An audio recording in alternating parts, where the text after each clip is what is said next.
and 3 grams of fruit. Okay? It's just proportions that have worked for me, but maybe you can experiment and add for different textures. Maybe a different glossier surface, you'd add more fruit, or if you wanted a fainter color, maybe you'd only put maybe 20% of the stain that I do, and then you'd have a shadow of the color. So what I do, I should say this, you should always use a mask. Because of this demonstration I'm talking, you can't really hear me when I'm wearing my respirator, but I would suggest you use one because it's not that great on a long-term basis, but we'll get through. Okay, so that's your stain as it sits dry. That's the ink itself, okay? What you want to do is add a little bit of glycerin, and I eyeball this now, but what I would do is, like when you're making pasta, you put an egg in the middle of the flour, put a little glycerin in there,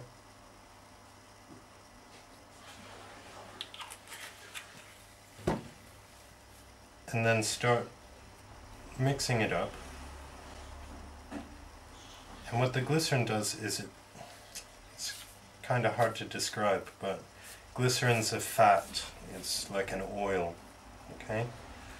So you could use pure glycerin to make your transfers, but it would never dry, and it would smudge, and it would be not good.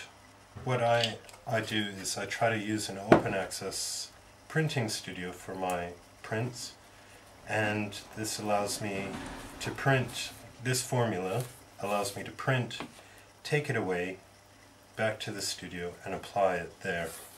If you're just printing in your studio, you can just use glycerin, I guess. But I find that the gum Arabic makes it lift off the paper a lot better as well. And what I would suggest, if you've got the time, nobody seems to have much time these days, but if you do have the time, I would mix your ink up to the consistency that you want, and then leave it overnight and let all the wet mix in with the dry, and all the plastic qualities of the china clay will come out and work better for you.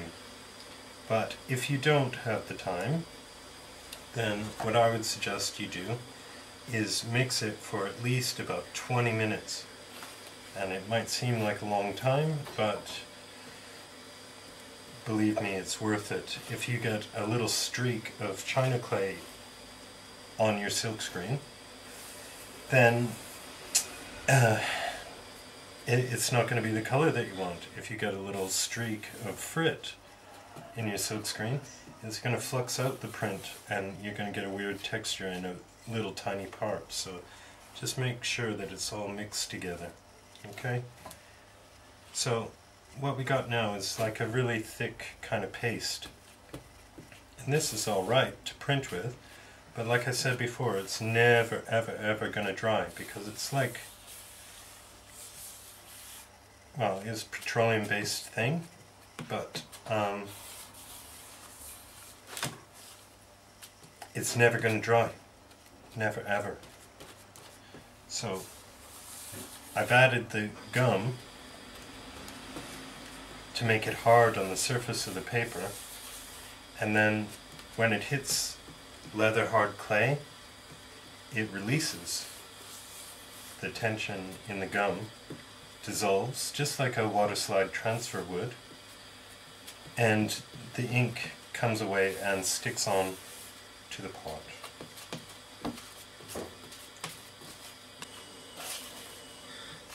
Right, so you get, this is the consistency that you're looking for. So it runs up, but it eventually pools down. Okay?